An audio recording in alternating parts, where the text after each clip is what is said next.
Hey everybody, thank you for coming back and joining us. This is going to be episode 2 of Old Friends, New Problems. I'm David. I'm Dale.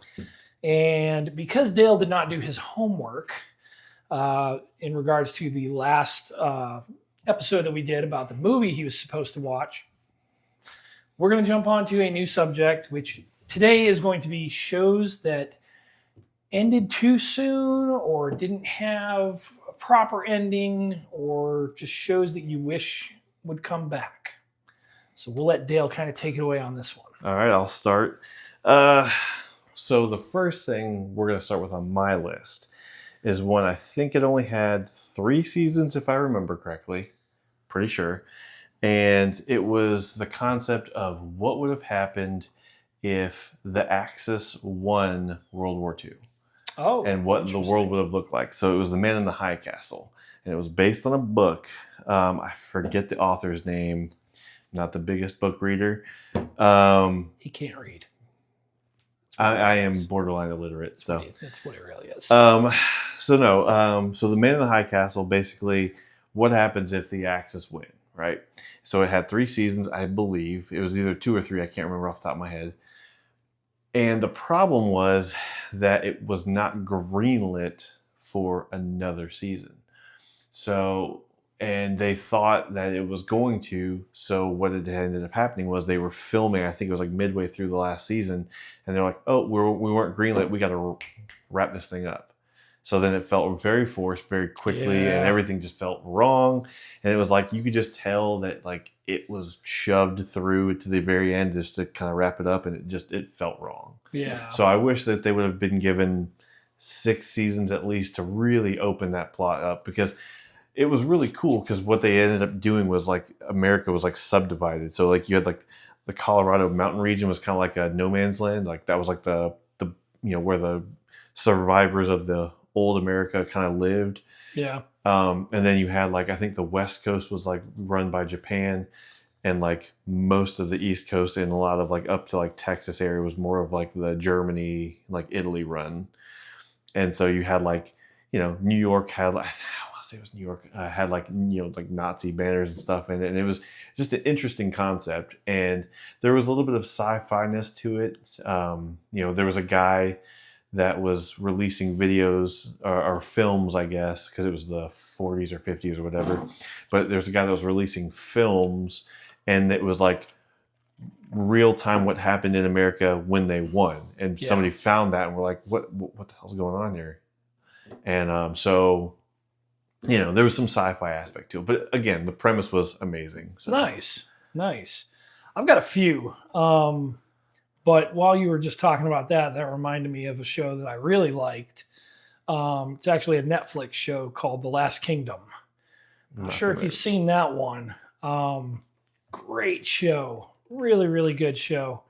Went for multiple seasons, but unlike some of the other shows on my list, it did have an ending. However, it was very rushed.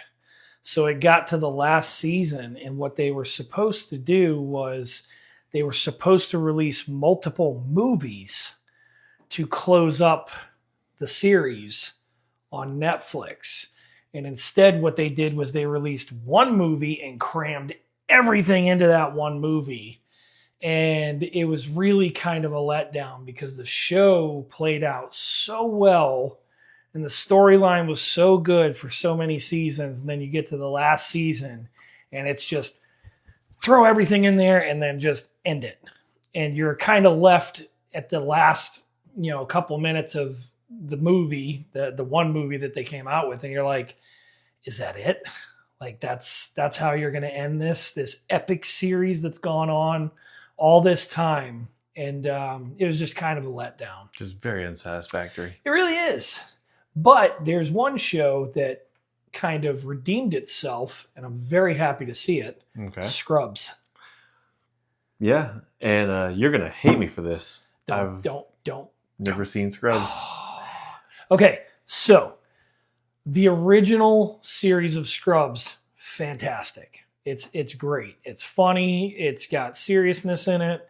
It's surprisingly accurate for a medical show.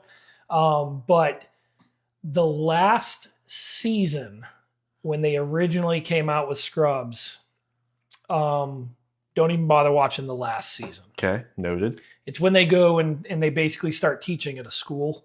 Terrible, terrible. And it was almost like a mini reboot.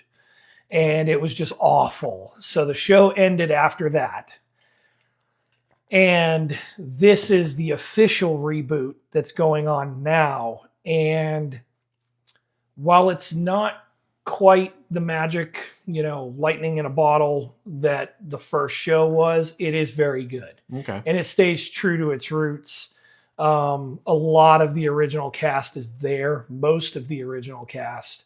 And it still has that feel. So it's nice to see someone bring back a show and do it the right way.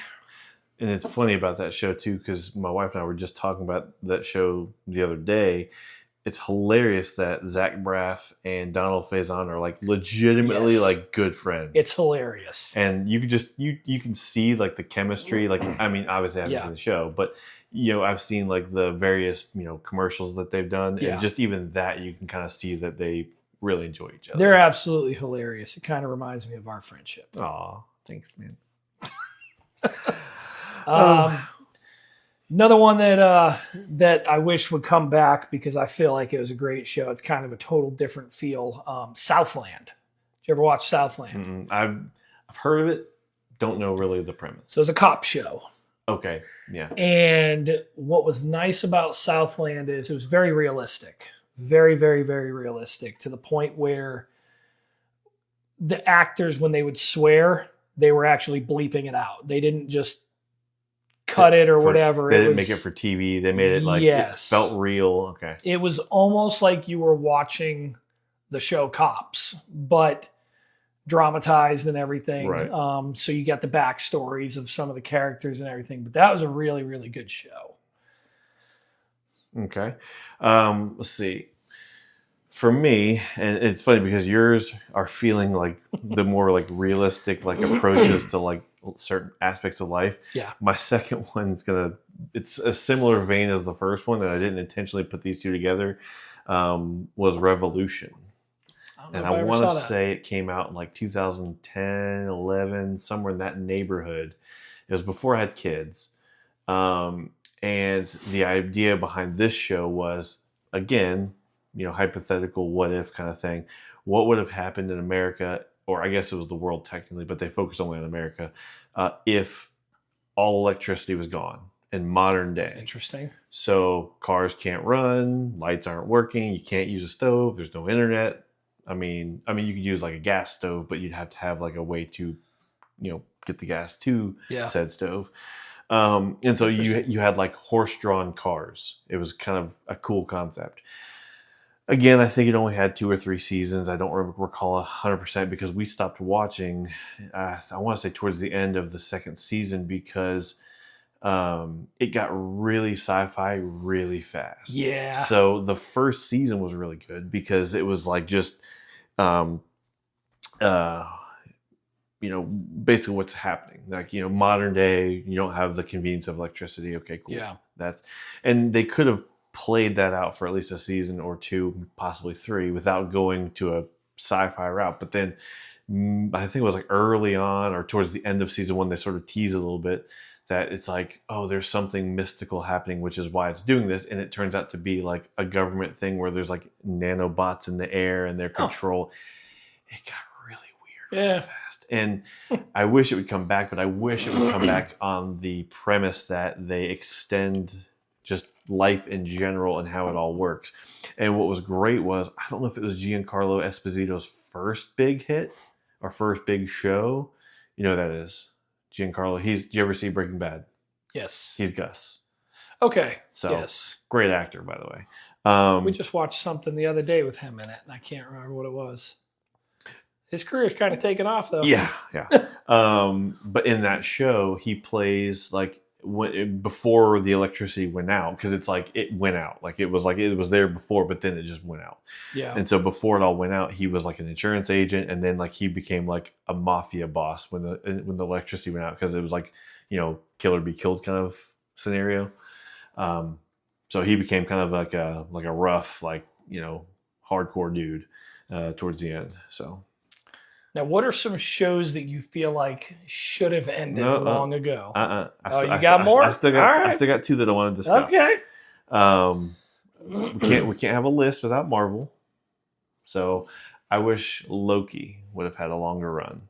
See, I didn't even know they canceled that. Well, it's not canceled, but they ended season 2. Spoiler alert, they ended season 2 in a way that it would be very, very difficult to keep moving the plot along with him. Gotcha. I'm not going to give the spoiler away, but he's put in a position where he can't really move around a bunch. So it's kind of like defeats the purpose. I wish they would have just like taken season 1, season 2, put them apart, and then put like another 1 or 2 seasons in between. Gotcha. Just give me a little bit more of him, because the character development was awesome, and it makes, Tom Hiddleston's great at Loki. So Yeah. my last one that I had for shows I wish had a longer run, which this one had, I want to say it was officially 9 seasons, no 8, I don't remember. And as many times as I've watched this, is Entourage. Yes, I've heard. So this is not a joke, hand to God, I have watched Entourage, because I counted it, 21 times through all seasons. Now, I started watching this when I was overseas in Afghanistan, and at that time it was still filming. So I think it was only in like season 5 or 6 at that point. And so I had watched up to the point where I could, and then when they would come out, I would watch them, whatever. And then, I have them all to watch at the house. And so anytime when I used to travel all the time, if I needed something to watch, I'd just throw, the next episode I ended on, I'll just throw the next one on and just watch it. So I would just continually watch them. And one day I counted, I was like, this is like the 10th or 11th time I've seen this. I was like, I'm going to make this like a marathon. So anytime I needed something to watch, it was just kind of like I've seen it so many times, I just throw it on. And I think I love the show because it was kind of like, as a kid, that's what I wanted to do with my life, was be an actor and be like super famous. But, in my mind, Vince is still the true Aquaman. So, and if you've seen the show, you'll understand what that means. So yeah, those would be my 4. So Man in High Castle, Revolution, Loki, and Entourage. Okay. Those would be the 4 that I wish. I do have one more, and I'm mad at Netflix about this one, and I really wish that they would bring it back. I believe it was Netflix. Mindhunters. Mindhunters was really good. Have you ever seen it? Mm-mm. So it is following the FBI back when they actually started profiling serial killers. Interesting. Like when it officially started and the term serial killers came about. Okay. And in the show, they're actually interviewing some of these serial killers that were locked up and getting into their mind and seeing how they think and how they operate, so it would then help them track down future serial killers. You're talking like the actual serial killer, or is it just a portrayal? It's a portrayal, yeah. So it's actors. It's not. Okay. It's not the real ones. Gotcha. But, and I don't know the guy's name. I'll have to look it up. The guy who played Ed Kemper, notorious serial killer in Mindhunters, did a phenomenal job at that role, to the point where as you're watching it, your skin is crawling just from the way this guy is depicting the real life Ed So Kemper. apparently it is Cameron Britton is the guy's name. Yeah. Absolutely incredible. If you get a chance, give that one a watch. And maybe if enough people watch it, Netflix will realize that they need to bring it back, because that one was really good. Not safe to watch with the kiddos. Let's see. You can watch Revolution. It was on, I think, one of the cable networks, so it was safe. I don't know that you can watch any of my suggestions with the kids. You can watch Loki. Okay. Loki's Marvel. It's MCU. It's fine. Now, what are some shows that you feel like should have ended long ago? See, you're gonna have to start, because right now offhand, I don't know any. I will gladly start with what is, in my opinion, one of the most ridiculous shows that has ever hit the air and should have ended long, long ago, and that is Grey's Anatomy. Don't care if you're offended. It's awful. It is absolutely awful. the whole show is nothing more than a bunch of people just sleeping together at the hospital and them trying to come up with the most horrific injuries they possibly imagine, just to keep viewers on the line for the show. But McDreamy. It's terrible.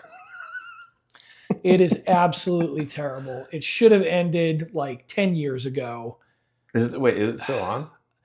I think it's ending finally, thank the Lord. But it's long overdue. Even a lot of the people that are really faithful to the show and have been watching it since the beginning is like, it needs to end. It's just bad. I don't think there might be one, maybe two main characters left. All of the other ones have either died horrific deaths or just left the show. It's bad. I say, when did that show had to have been out when like the early 2000s? I want to say it is the longest running drama, primetime drama ever or something. And that's not a good thing in this case. It should have been a long time ago. Another show that I feel like should have ended a long time ago, and I think it may have ended now. You could probably correct me on this. Is The Walking Dead. See, I think that it officially ended. Like, I think the original one ended, I think, but then there's like 87 spinoffs. Right. And they're all bad. They're all bad.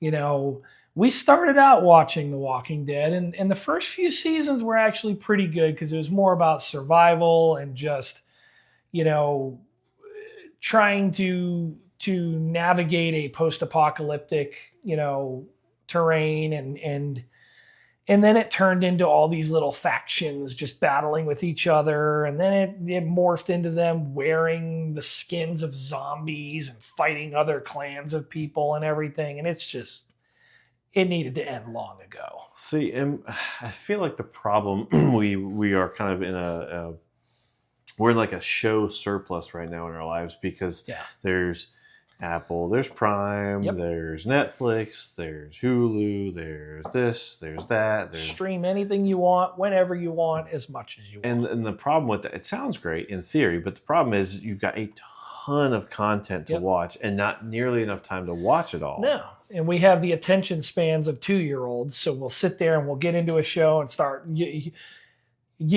start watching it, you binge watch it, and then it's like you get done with the season and you got to wait for the other season. Well, because we're into the instant gratification, we move on to other things, then we forget all about that show. And then the next thing you know, it's like, oh, wow, they're on season 5, and I don't remember anything. The good days of having to wait for the commercial break to go take a leak, you know, those days are gone. Yep. And I actually think that's kind of hurting. Oh, for sure. You know, the whole industry, because there's too much readily available. And as a result, you don't have this faithful following of, you know, watchers that are just tuning in every Thursday night at 8:00 to watch their favorite show, you know, and it's basically, you know, they'll just pop it in and binge watch it and then they're done, you know, and as a result, you know, when you were dragging it out for, you know, 5-6 months, you know, and it comes on every week, you're keeping their attention for a much longer period of time. Right. Whereas if someone binge watches the show in 2 days, a week later, they're like on to the next thing. And, you know, they don't follow the show like they used to. So, oh, one more show real quick to add to the list of things that I wish would have come back is, and it's not so much that I wish that it would have come back, but I wish that the old crew could have been kept on, was the original Top Gear. Yes. Now, I know that they had like the Grand Tour and whatever, but it wasn't the same. It wasn't as good. And now that I think they've completely they're done now. That's one of those. That's one. You know, every once in a while you come across a show or a movie or something like that where it's just like I said earlier. You know, the lightning in a bottle. You know, the people just click perfectly. They've got the great formula. The content's awesome. And as a result, the show or movie or whatever is huge. And anyone who's really dug into Top Gear knows it's not just a car show. No, it's really wholly not. Entertaining. And it had captive audiences around the world for decades.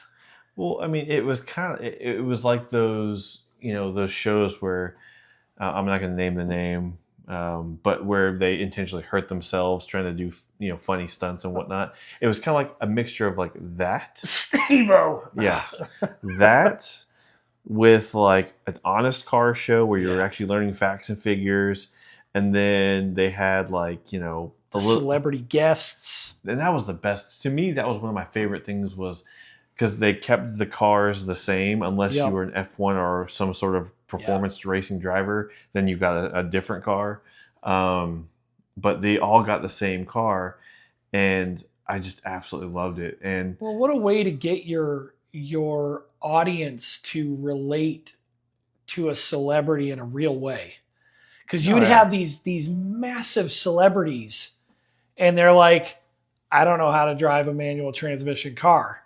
So then you're seeing them in the car just grinding gears and going off the side of the road, and you're like, they're not perfect. Yeah.